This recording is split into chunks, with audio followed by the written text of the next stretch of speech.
Hello and welcome. That down there is Montana, and those down there are really beautiful mountains. That plane you're looking at is the Majestic Q400 Bombardier-8. It is in the wonderful Pan Am livery. I'm reimagining Pan Am as if it sprang back to life, much in the same place that Juan Tripp, its founder, used to go fly fishing, and one day went fly fishing with Boeing's chairman and said, hey, Boeing's chairman, build me a 747. And history was made shortly thereafter. Anyway, let's climb into the cockpit. In case you're new to my channel, and I've got 5 subscribers now, so this is also by way of thanking everybody for checking my videos out. Brief introduction. I don't really have a fancy screen name. I'm not frugal. I don't have flight chops. I don't really have any chops to speak of. I'm in real life studying for a private pilot's license. And in fake life, obviously I'm a Pan Am captain, because in fake life, why wouldn't you be? Wait. Here's the announcement. Wait, that's me talking, and I've got a great English accent, too. That is really cool. I haven't found a way to shut that off. I think you have to jump in the FMS and disable that. It tends to come on at the weirdest times and isn't always appropriate, but it always keeps it clean. Anyway, to give you some idea what we're doing today, we're halfway in between a hop from Feltz Field, KSFF, in Spokane, Washington, to Bozeman, and then we're on our way later at some point to Jackson Hole, and then West Yellowstone, and then either back up to Spokane or maybe over to Redding. I'm sort of hopping and skipping around Orbix's different airports and scenery because, to tell you the truth, they just look really, really good. To orient you, we're about 60 miles shy of Helena, Montana, and I've got that tuned up right here in Nav 2. It's displaying here. Nav 1, I think I've got displaying a VOR, the Whitehall VOR, which is just outside of Bozeman, which is useful if we have to fly a missed approach. Let me show you the approach we're going to be flying in on. It is going to be the lovely RNAV RNP runway 12 approach, and we are, even though we're really coming in from about here and we could sort of fly straight in, I figured I'd make it fun and we'd fly in from the Livingston transition, which means we will loop around here and we will fly a long, let me try that in English, fly a long, flowing, descending, curving, beautiful approach into the bowl that KBZN is located in. Field elevation is 4,449 feet. And let me just really quickly make sure I've got the right field elevation set. I do. At the moment, I'm all set up for the cruise. My lights are off. My APU, of course, is off. My cabin pressure looks good. The passenger seatbelt sign is off. Cabin altitude is fine. And let's just quickly take a look at the FMS, because in a minute we'll tune in a little descent. And by the way, I'm going to fly this thing pretty much manually once we get past the initial approach fix, just because I don't think there's a whole lot of use in videos that just show somebody punching in waypoints, hitting LNAV, VNAV, and letting it go. In part, what I like about this plane is that when it comes to the descent and power management, you have to do it yourself. And when it comes to everything else, it's kind of a pleasure to do it yourself and kind of make all the mistakes along the way, and I'm sure I'm going to make plenty. But let's just get a descent programmed in, and actually before I do that, let me look at where my first constraint is. I need to be above 9,000 at Japer, so we'll set that up. Going to Japer 3. This is a very weird FMS, I'm told. It's pretty much the only one I've learned, so to me it's just plain okay. I guess it's like learning how to drive on a Citroën or a Peugeot. After that, everything seems pretty mundane. So okay, Japer, we can hit it at 9,000. That's a nice gentle rate of descent, which won't dump us off onto our approach too abruptly or leave us to make any real sudden transitions. The key I've discovered is to find out the magic numbers where your plane flies best, where, you know, the right throttle and flap settings are for, you know, a 700 feet or a 1,800 feet. You know, how much to pull up and pull back to settle into your final, your V approach and all the rest of it, and kind of commit that to muscle memory. So I'm going to try to do that here. One caveat, I'm going to apologize in advance if I make anybody seasick. My normal joystick, which is a really nice Thrustmaster Warthog, is in the shop, so I'm using this rinky-dink old Logitech thing, so if I'm a little bit all over the place, that's at least one of the reasons. The other reason could very well be that I suck, but we'll leave that aside. So anyway, we'll enter these constraints. Our top of descent is in 60 miles. Gets us down to 9,000. What I will do is I will set 9,000 in the MCP, or whatever it is they call the mode control panel on this plane. I'm not going to hit outcell because in my experience when I use the VNAV function, sometimes it doesn't continue on through to the next constraint, which is what it's supposed to do. It's supposed to continue to 8,300, 8,100, etc., etc., etc. I'm almost entirely certain that's operator error, but until I'm sure, and since I know if I'm going to blow through a constraint, I can just stop it when I want. I'll just stop it when I want if it comes down to it. Okay. We've got tons of fuel. In fact, we're tankering some of it. We're going to land on the heavy side. Let me just quickly check what our altimeter and winds are like in Bozeman right now. See what accent I get on Active Sky next.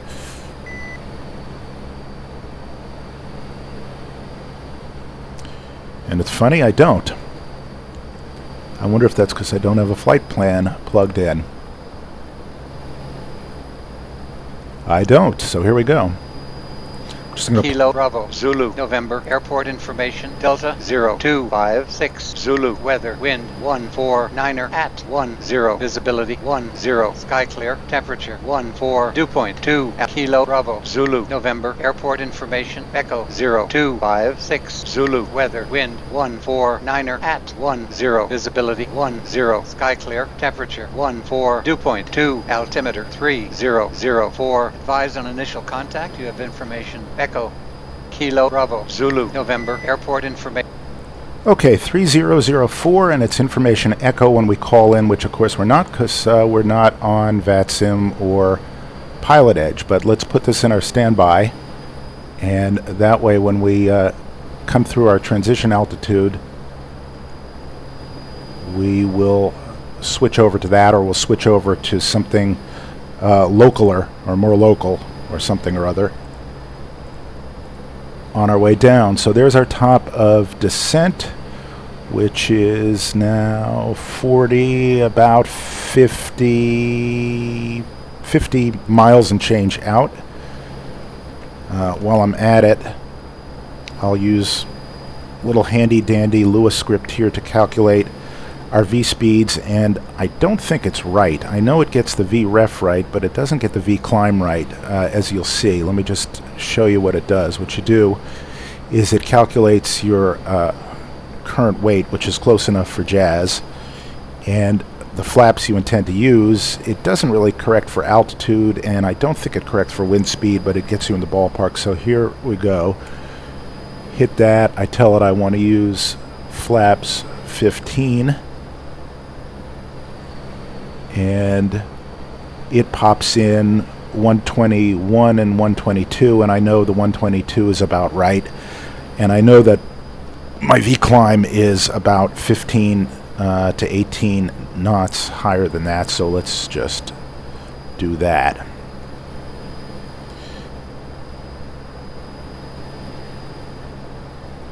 Make it a comfy 145. If we go missed, which I hope we don't.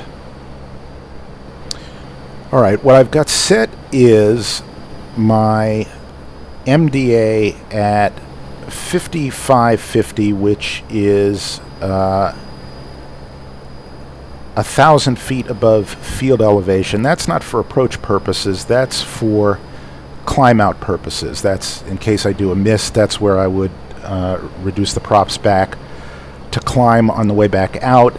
It's not a bad little reminder in any case of when I'm 1,000 feet above. The decision height for this approach, unless I'm reading the chart wrong for my particular equipment, is 400 feet. And in my own experience with the Dash's VNAV and LNAV approach capability, it tends to leave me off of the approach below the glide path, so I'm going to keep an eye on that and make sure that we don't blow through any floors on the way down. I don't think we will, because by the time we get to where it drops us off too low, we're already down in the valley and there aren't any obstructions to speak of, but we'll deal with that when we get to it.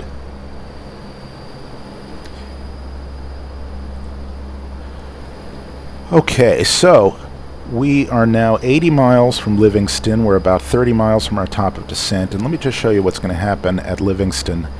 I usually have to do a little bit of intervention there as well, because as you can see from the map, it is kind of, there isn't really a waypoint to smooth that turnaround, and so you tend to wander out into that area right there. Luckily, the radius that turn, and I suppose what we could do is we could pop into heading select here and just do that turn just a little bit earlier, or intervene and go just slightly wide of it. But in practice, the obstructions, well, I don't know how to put it. There's plenty of clearance on the far side of that. So if the plane takes about a 3-mile radius to turn, then it's still cool. So having done it, I'm not going to be quite so apprehensive. If I were doing it the first time, I probably would be. And if we were doing it in real life, I suspect we'd be getting vectors at some point to Japer, because why shoot us out all the way over here for an arrival like this? I'd also imagine if we were doing an arrival like this from the direction we're coming, we'd come in at Godfrey about there and just go straight into 12. But I don't know how ATC does it there, so who knows? But just to make it fun and scenic, we'll do it this way. I make no pretense at all that I know the real world procedures here. I'm just going by the chart. And as you can see, our annunciator's come alive. So I'm going to drop it into VNAV mode. We're going to wait for this to come in. We're going to wait for that to center, and it's going to take us on down. I'm already pretty close to barber pole speed, so what I'll probably end up doing is pulling back, but not a whole hell of a lot, because I want to expedite the arrival.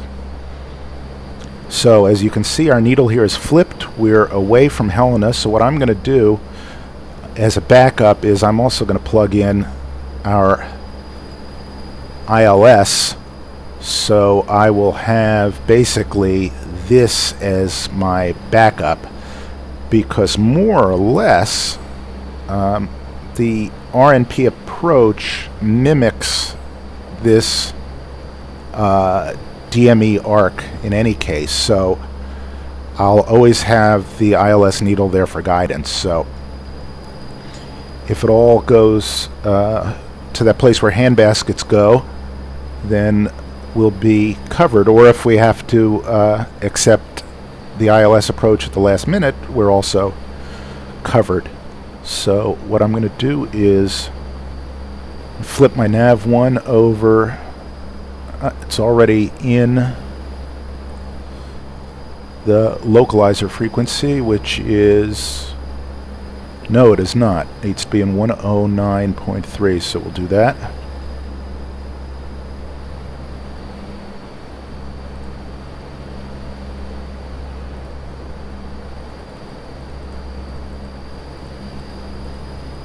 As we keep an eye out for top of descent, pop that in.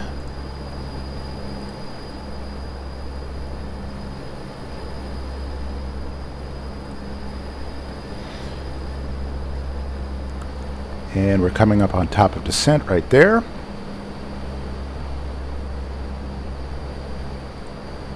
Momentarily.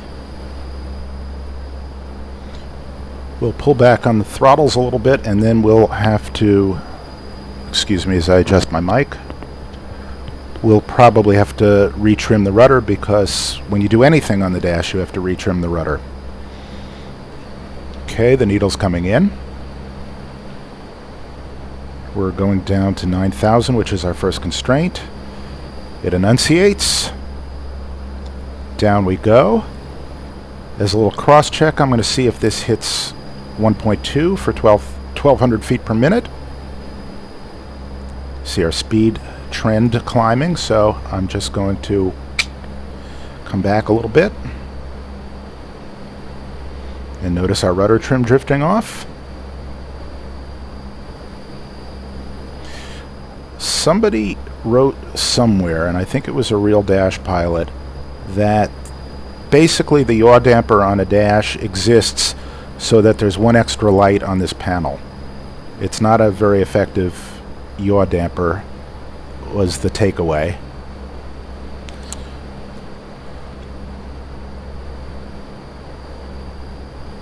Alright, so as we go down and we're stabilized more or less, I'm going to hold down this key.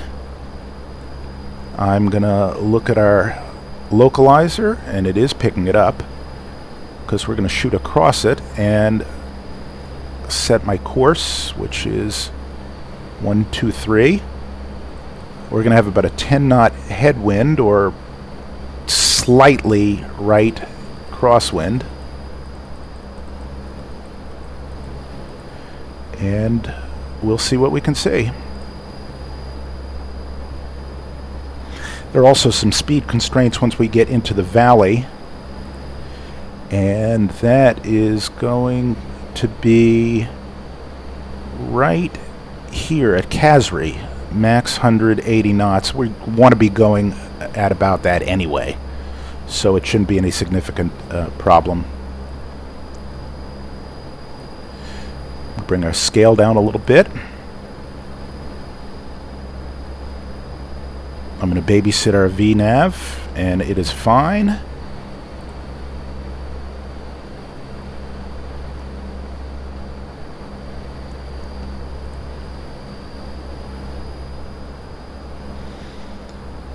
And it says we need 1161 to hit Japer at 9. We're targeted 12, and we're doing about 13. So, bully for us.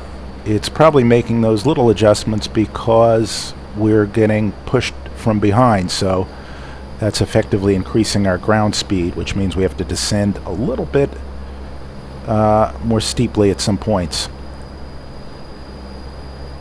Anyway, looking for flight level 180, at which point we will switch over to local altimeter. And let's just see, well, the closest station is Bozeman, so we'll switch to 3004. And because I'm going to have my hands full, I'm probably going to get configured for the approach a little bit early. So all you sticklers out there, I know. I'm probably doing plenty of things wrong already, but I won't say I won't care, because I'm doing all this stuff because I want to get better at it, and because it's fun to do it right. So as we wait for scenery to load, there we go.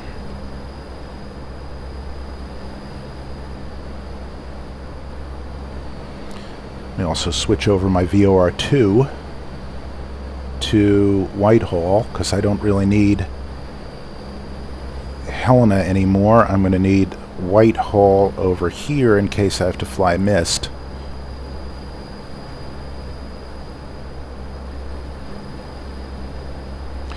And I might as well arm my nav too.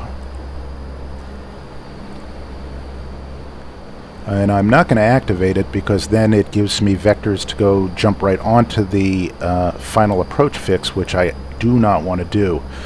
This approach is set up so it basically does LNAV until you get to the final approach fix. Okay, we're through 180, so we'll set our altimeter to 3004.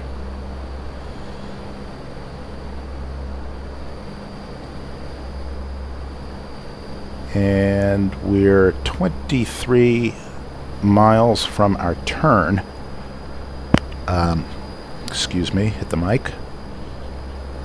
And so before we get to that turn, he says as he makes thumping noises in your ear, before we get to that turn, I'm going to try and get us pretty well configured, because it's going to get busy kind of quick.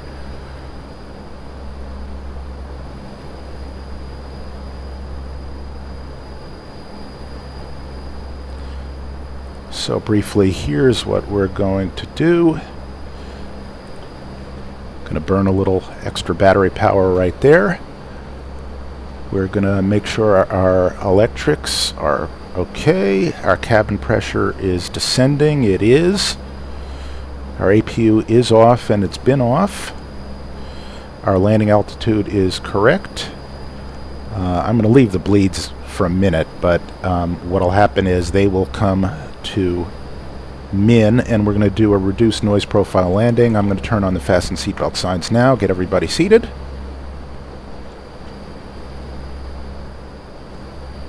And I think what I'm going to do is just gently get myself a little slower. Now, when we level off at 9,000, we're going to slow considerably, because I'm at about 32% torque, which will slow us down into the very low 200s toot sweet, which is fine. That's what we want to do. So we'll just let the descent profile do the work for us, instead of making any sudden changes now, because if I back off the power now, it's kind of like pushing against a string, because we're going downhill. And also, I'll just have to come back on the power again at 9,000. So just as a sanity check, our first waypoint and our first constraint again is Japer, I believe.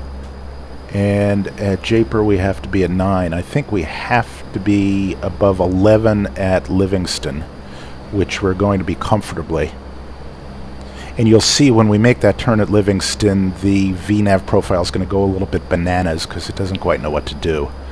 But we'll just keep in mind that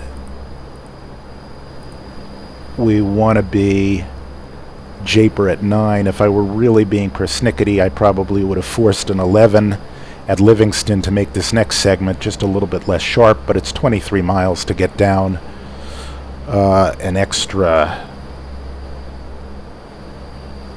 4,500 feet, so it's not like it's going to be a problem anyway. The main thing is just to avoid these kids here. So around we go, and you see we're going to blow a little wide of it. And you see it's going a little bit bonkers. It thinks we're significantly high, and we're really not. But I guess since it's got 20... really low, I mean, since it's got 23 miles to run to get to 9,000 and a 1,200 foot per minute constraint, I'm guessing that it just doesn't quite know what to make of it. Speed's coming down, and I've just noticed that there is a little bit of icing, so we're going to turn on our ice protection. We are not going to increase our ref speeds because by the time we get down to a landing altitude, the ice is going to be gone, so it's not going to be a factor.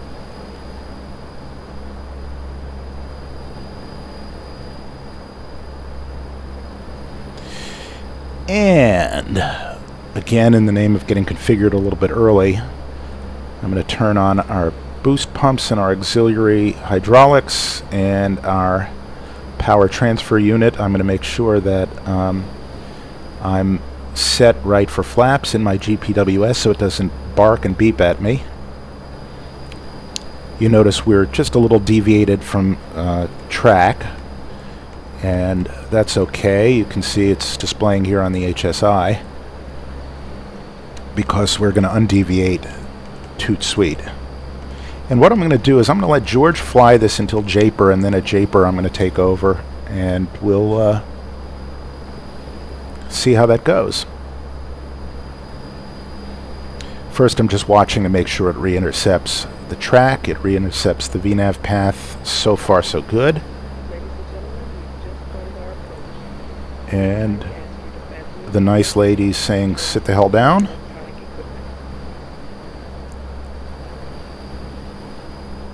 And somebody will have to tell me why my left aux fuel pump keeps popping off every now and again. It could be I'm just hitting a speed key and not knowing it.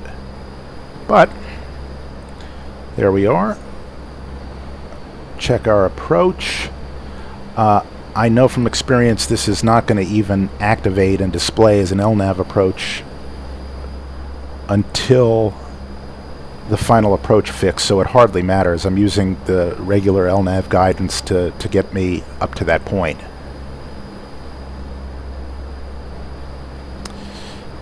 And we're a little bit fast. We've got 3,000 feet to come down and 12 miles to do it, so that's nice and comfy. Just going to retrim a little bit. Looks like we're following Interstate something.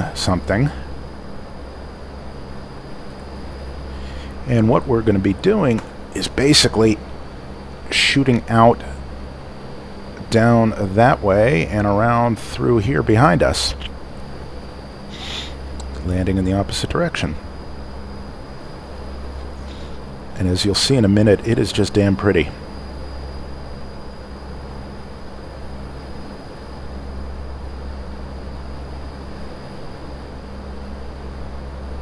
This is prepared 2.5, by the way, in case anybody's wondering. And it's on Intel 5820 with a 980 Ti, and mostly it runs pretty well. I've got it clocked to about 4,500, and it only blows up sometimes. End of geek talk. Now, what I'm looking for here is it's got a 9,000 constraint at Japer, and I'm really making sure it keeps it until Gady. If it starts blowing through it, then I'll intervene and I'll just fly the step downs manually. 8,300, then 7,200, then 5,600, I think, if I remember it right. And looks like the ice is gone, so let's take that off. Turn that off. All my other heats are fine. My lights are fine. I'm 1,000 above. As we come down into the valley of fog. And I'm letting my speed bleed off a little bit as we level off. And I think it is going to level us off.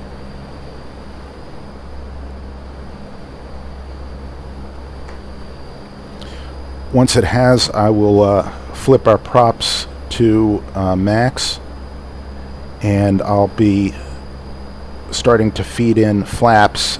The way this works is, okay, let's see, so we're hitting the constraint, we're above 9, and we're coming to 9, 10 miles to Gady, so we should stay at 9, and it looks like, glory be, it's leveling us off. Okay, so what I'm going to do real quick is show you a dash trick.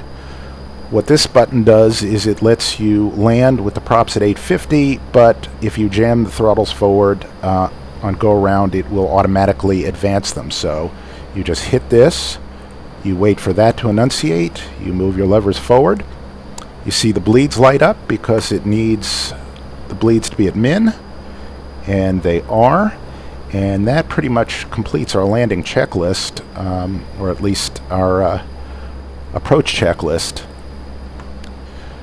Alright, so we're at Gady, and I'm going to fly this thing. Pull the speed up just a little. And here we go.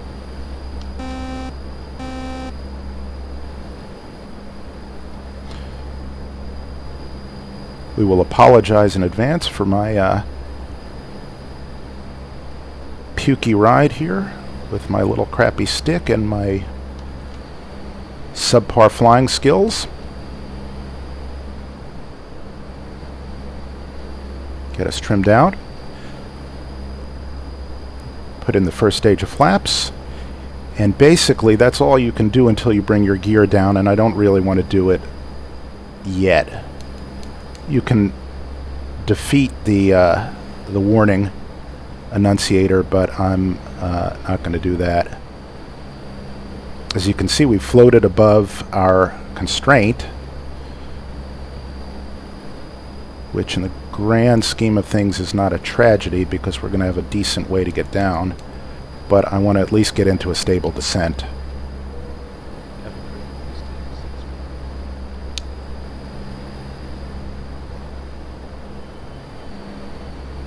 And in so doing, I've just wandered below profile by a few feet. Okay, there we go. We're good. Down to 8,200. I would twiddle the knob, except I don't have 3 hands. So that's going to be the first thing you'll notice, is as we fly this, I'm going to be doing it with 2 hands.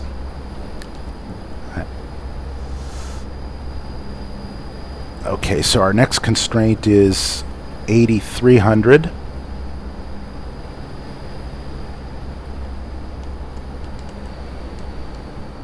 Which we will hit very nicely. We'll let the speed come down just a little bit.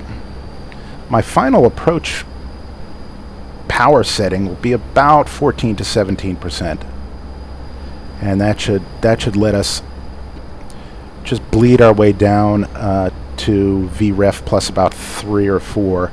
Additionally, I'm going to try and make a fairly early, I think it's the second turnoff, so we don't have to taxi too far to the terminal. That's how it embarrasses you if you botch things at Bozeman, is you have a really long taxi. Now you can see my flight director is telling me one thing and my VNAV needles are telling me another. I'm ever so slightly below profile. If you look out the window, you'll see that there's nothing beneath us, but I would probably get yelled at a little bit. Feed in a little bit of rudder trim, and I will put in my next notch of flaps, he says, as he accidentally nicks the gear lever.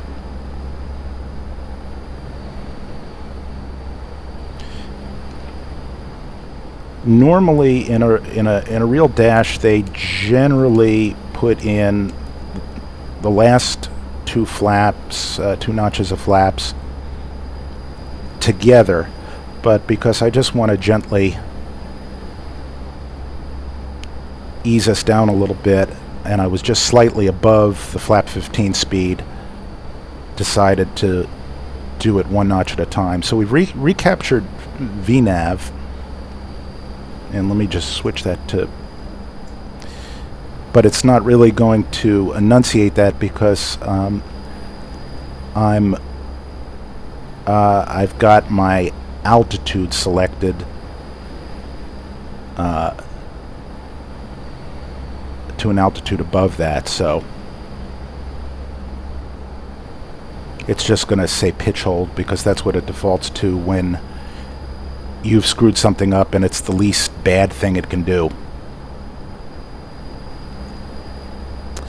And we're going to come down to our final approach speed. And with my third hand, I'm going to twiddle my heading knob a little bit. And we'll reduce our power to about 7%, so we can really start to come down in earnest. We will double check. Our gear is down 3 greens. Flaps are 15 set, 15 indicating, 15 planned. And we are coming down at a very decent clip at this point because we're a little bit high. And again, our 2500 profile is telling us our flight director is telling us we should be actually descending a little bit less steeply, but I am right now about 900 feet above the altitude I should be. I don't, bear in mind, have to be at that altitude, I just can't be below it on this approach, and that's okay.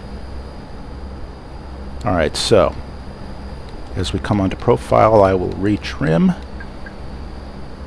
and we're about 1,400 feet above the field, and we should be seeing it any moment. So I'm just going to let the speed come down a bit more. And there we are, and you see it dumps us off a little bit low.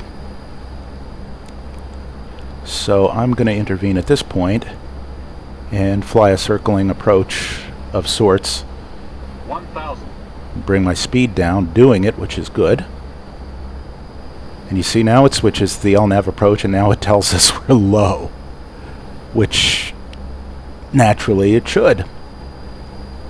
I guess the premise is it dumps you off of the intermediate segment slightly below what would be the localizer because it's a blended approach. It uses the localizer signal, I'm sure. So it doesn't want to dump you off of it above, which makes sense.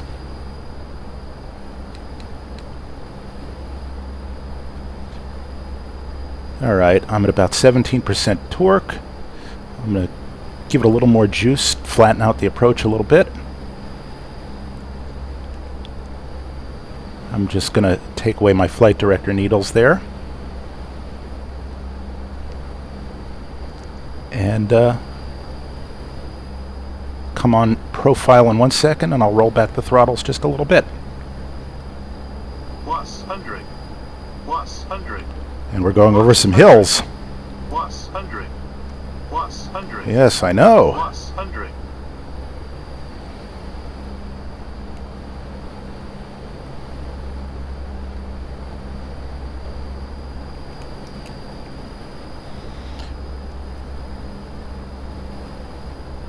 We will try hard not to float this landing. The speed's about right. And come downhill just a little bit. A little gusty too. It's mostly a headwind. And I'm actually aiming for the second 100. taxiway. Second turnoff. 50. 40. 30. 20. 10. There we go. Get hard on the brakes. Maybe get this one. No. Next one.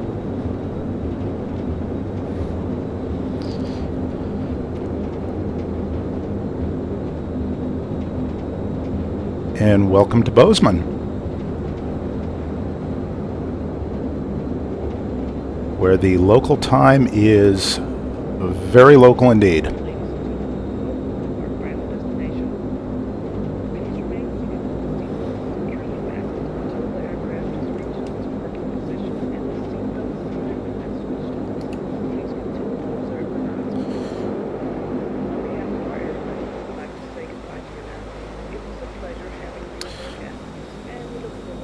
So that was kind of fun. What we're going to do at this point is we're going to flip our flight taxi into taxi, which brings our spoilers down. We are going to flip off our lights so we don't blow our ground crew's eyes out. We're going to stop short of this taxiway right here and very, very quickly turn on the APU, turn off our heats, prepare ourselves for a barrage of caution lights. Windshield heat is off. Off. Off. And our bleeds are norm and off. Start that up.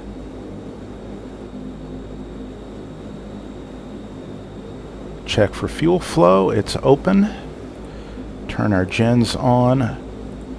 Turn our bleeds on, and taxi to the gate. And that's the University of Montana's Dash 8. I had no idea they had a Dash 8. Must be a hell of a school. I hear their hockey team is very proud of their physics department, too. Alright, we're going to go for this guy here with the jetway just nice and low. Let's see if we can maybe do that without making everybody sick. There we are. Scare the crap out of the guy who's sweeping up there. And here we are. Parking brake set, gust lock on. Bring both of our props to start and feather, and then wait 30 seconds. Up come the flaps. All the juice is going as it should.